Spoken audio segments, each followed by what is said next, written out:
దేశమంతా republic day జరుపుకుంటుంటే మరోవైపు భారీ ఉగ్ర కుట్రను ఛేదించారు మన ఇంటెలిజెన్స్ విభాగం.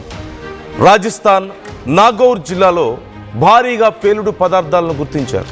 దాదాపు 9,550 కేజీల ammonium nitrate, 9 కార్టన్ల డిటోనేటర్లు, 15 bundles fuse wires, 5 bundles red fuse wire seize చేశారు పోలీసులు. ఓ ఉగ్రవాదిని కూడా ఇప్పటికే అరెస్ట్ చేసినట్లుగా తెలుస్తోంది. ఢిల్లీ ఎర్రకోట పేలుడు ఘటనలో వాడింది కూడా అమ్మోనియం నైట్రేటే. ఈ నేపథ్యంలో అప్పుడు జరిగినటువంటి ఘటనకి ఇప్పుడు ప్లాన్ చేసినటువంటి ఈ ఘటనకు కూడా లింక్స్ ఉన్నట్లుగా అధికారులు భావిస్తున్నారు. ఈ ఘటనలో మొత్తం 13 మంది ప్రాణాలు కోల్పోతే మరో 30 మంది గాయపడ్డాన్ని మనం చూసాం ఢిల్లీలో జరిగినటువంటి ఘటనలో.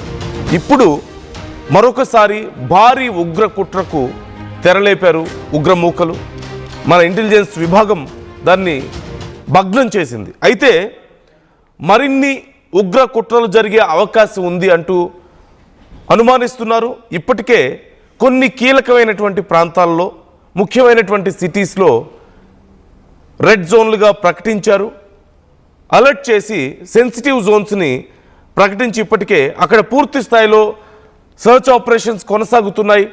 ముఖ్యంగా ఎర్రకోట దగ్గర ఆ పరిసర ప్రాంతాల్లో మరొకసారి ఇంకేదైనా ఈ 26న ఇంకేదైనా ఉగ్రకుట్ర బయటపడే అవకాశం ఉందన్న కోణంలో అధికారులు విచారిస్తున్నట్లుగా తెలుస్తోంది. ఇప్పుడు బయటపడినటువంటి ఈ పేలుడు పదార్థాలన్నీ కూడా ఒక ఫామ్లో బయటపడ్డట్లుగా తెలుస్తోంది. ఈ నేపథ్యంలో ఒక్కసారి మీరు స్క్రీన్లో చూడొచ్చు. పట్టుకున్నటువంటి పేలుడు పదార్థాలు బస్తాల్లో దాచి ఉంచారు. ఎంత భారీ మొత్తంలో ఉన్నాయో ఒక్కసారి మీరు చూడొచ్చు. బ్యాగుల కొద్దీ డిటోనేటర్లు, బస్తాల కొద్దీ పేలుడు పదార్థాలు, మరికొన్ని ఆయుధాలను సైతం స్వాధీనం చేసుకున్నట్లుగా తెలుస్తోంది. దేశవ్యాప్తంగా సెన్సిటివ్ ప్లేసెస్లో హై అలర్ట్ ప్రకటించారు. ఇప్పటికే ఎక్కడికక్కడ సర్చ్ ఆపరేషన్స్ కొనసాగుతున్నాయి.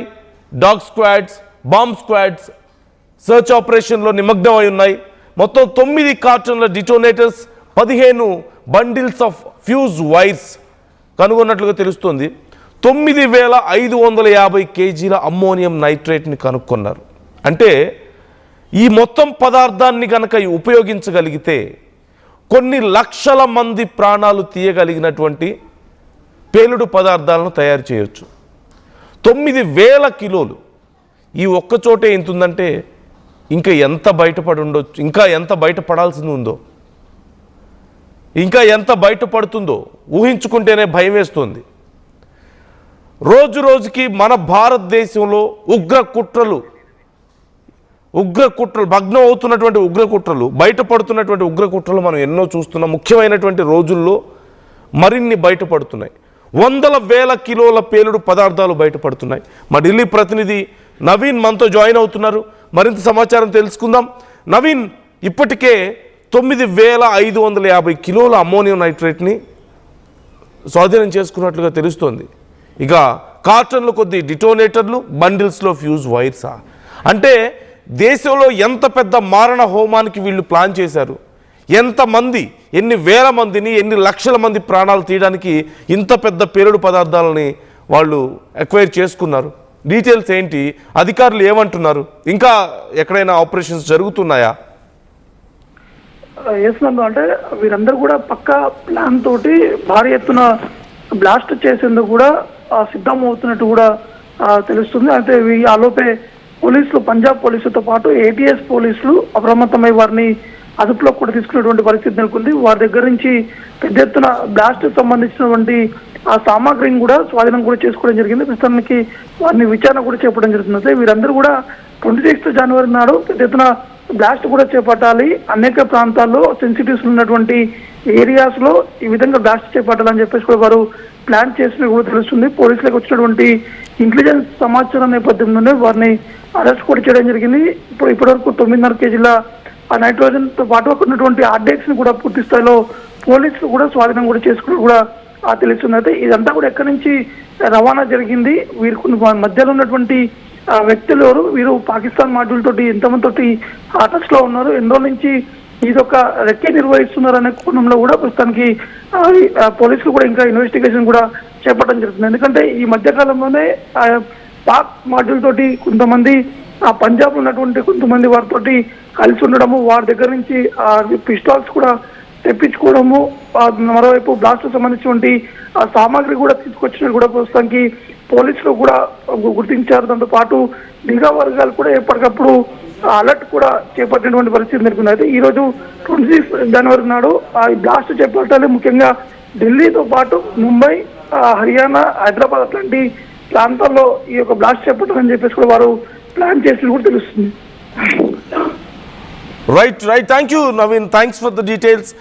ఇప్పటికి అధికారులు చెప్తున్నటువంటి వివరాల ప్రకారం చూస్తే అతను మైనింగ్కి సంబంధించి ఈ మెటీరియల్ని సప్లై చేసే వ్యక్తిగా తెలుస్తోంది. అక్కడ మైనింగ్లో సహజంగా మనందరికీ తెలిసిందే ఈ బ్లాస్ట్ చేస్తూ ఉంటారు.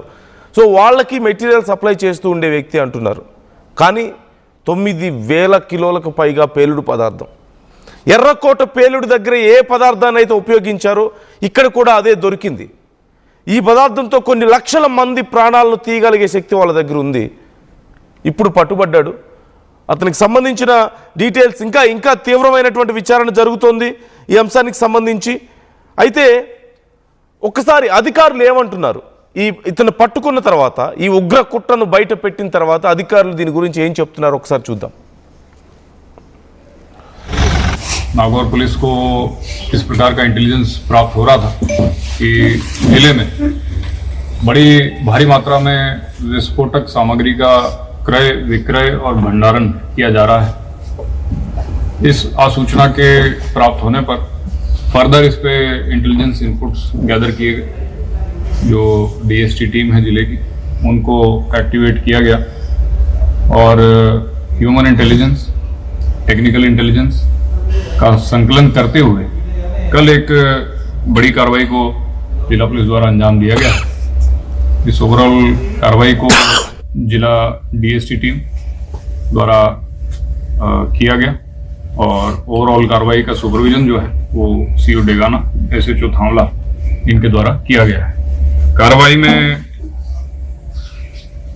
एक व्यक्ति जो इस मुकदमे का आरोपी है, सुलेमान खान, इसको गिरफ्तार किया गया है। विस्फोटक अधिनियम और ऑर्गेनाइज क्राइम की धाराओं में प्रकरण दर्ज किया गया है। विस्फोटक सामग्री जो कि मौके से जब्त की गई है, जो कि भारी मात्रा में है और संभवतया प्रदेश की सबसे बड़ी विस्फोटक अधिनियम की ये कार्रवाई है। कुल इसमें लगभग 10,000 किलोग्राम अमोनियम नाइट्रेट जब्त किया गया है और भारी मात्रा में डेटोनेटर्स और डेटोनेटिंग वायर और अन्य सामग्री जो कि आमतौर पर खनन संबंधी विस्फोट कारित करने के लिए काम में ली जाती है, इस प्रकार की सामग्री को वहां से जब्त किया गया है। जो अभियुक्त सुलेमान खान है, ये हरसौर का रहने वाला है। इसने अपने फार्म हाउस पर अपना एक मकान बना रखा था और इस ఇలాంటి ఒక ప్రత్యేకమైనటువంటి రోజుని సెలబ్రేట్ చేసుకోవడం చాలా గొప్ప విషయమే. కానీ బీ కేర్ఫుల్. ఉగ్రవాదులు ఎక్కడ ఏం చేస్తారో అన్న భయం ఖచ్చితంగా ఉంది. ఆ ఢిల్లీలో జరిగినటువంటి బ్లాస్ట్ తాలూకా ప్రకంపనలు ఇంకా పూర్తిగా పోలేదు. 9,000 కిలోలకు పైగా పేలుడు పదార్థం ఒకే చోట బయటపడిందంటే జస్ట్ ఇమాజిన్ దేశవ్యాప్తంగా పరిస్థితులు ఎలా ఉన్నాయి అనేది. I'm not trying to scare you. నేను మిమ్మల్ని భయపెట్టాలని చూడడం లేదు అనవసరంగా. కానీ దిస్ ఈజ్ ద ఫ్యాక్ట్. ఏ క్షణంలో ఏ రకంగా ఎక్కడ ఎలాంటి దాడి చేస్తారో తెలియని పరిస్థితి. అఫ్కోర్స్ మన ఇంటెలిజెన్స్ విభాగం ప్రపంచంలోనే ఒక గొప్ప ఇంటెలిజెన్స్ విభాగం ఖచ్చితంగా మంది, రా కానీ ఇతర విభాగాలు కానీ they are doing their best, కాదని చెప్పలేం. అట్ ది సేమ్ టైం మనం కూడా కేర్ఫుల్గా ఉండాల్సిన అవసరం ఖచ్చితంగా ఉంది. మీకు ఎక్కడైనా అనుమానం వస్తే వెంటనే అధికారులకు సమాచారం ఇవ్వండి. అనుమానంగా కనిపించినా, కదలికలు ఏమైనా అనుమానంగా ఉన్నా, ఇంకేమైనా వస్తువులు అనుమానించేలా ఉన్నా పబ్లిక్ ప్లేసెస్లో, ఎందుకంటే ఎక్కడ ఎలా జరుగుతుందో తెలియదు. మనం రెడ్ ఫోర్ట్ దగ్గర చూసాం, పార్కింగ్ లాట్లో వెయిట్ చేశారు గంటల కొద్దీ. అది పార్కింగ్లో అవ్వచ్చు, రోడ్డు మీదే అవ్వచ్చు, లేదంటే ఎక్కడో సెల్లార్లో అవ్వచ్చు, ఇంకెక్కడైనా ఇంకొక చోట అవ్వచ్చు, ఎక్కడైనా అవ్వచ్చు. ఎక్కడైనా ఏ ప్రమాదమైనా పొంచి ఉండే అవకాశం ఉంటుంది. So be careful. మీకు ఎక్కడైనా అనుమానం వస్తే వెంటనే సమాచారం ఇవ్వండి అధికారులకు. వాళ్ళు ఖచ్చితంగా జాగ్రత్తలు తీసుకుంటారు ఇలాంటి విషయాల్లో. మరోవైపు మరిన్ని ఉగ్ర కుట్రలు ఛేదించే పనిలో మన ఇంటెలిజెన్స్ విభాగం ఉంది. ఇంకా ఎక్కడెక్కడ ప్లాన్ చేస్తున్నారు అనేది ఛేదించే పనిలో ఉన్నారు. ఇప్పుడు ఇక్కడ అరెస్ట్ చేసినటువంటి వ్యక్తిని కూడా విచారిస్తున్నారు. గతంలో బయటపడినటువంటి మాడ్యూల్స్కి ఇతనికి దగ్గర సంబంధాలు కనిపిస్తున్నట్లుగా తెలుస్తోంది. గతంలో కాశ్మీర్లో బయటపడ్డటువంటి మాడ్యూల్ మనం చూసాం, డాక్టర్స్ అందరూ. ఆ తర్వాత ఢిల్లీలో చూసాం. దేశవ్యాప్తంగా ఎన్నో చోట్ల వారికి లింకులు ఉన్నాయని గుర్తించారు.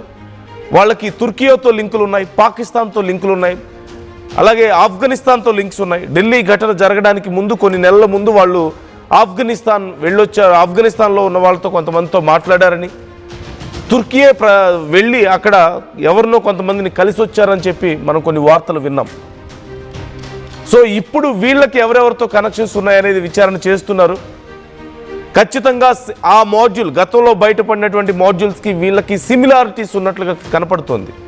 అంటే పేలుడు పదార్థాలు ఉపయోగిస్తున్నటువంటి పేలుడు పదార్థాలు కానీ, తయారు చేస్తున్నటువంటి ఆ ఎక్స్ప్లోజివ్స్ కానీ, బాంబ్స్ కానీ, వీటన్నిటికీ అమోనియం నైట్రేట్ ఉపయోగించడం, లేదంటే ఆ ఎక్స్ప్లోజివ్స్ తయారు చేసేటువంటి విధానం కానీ, ఇవన్నీ పరిశీలిస్తే, వాళ్ళ కమ్యూనికేషన్ వ్యవస్థలను పరిశీలిస్తే గతంలో బయటపడ్డటువంటి మాడ్యూల్స్కి వీళ్ళకి కొన్ని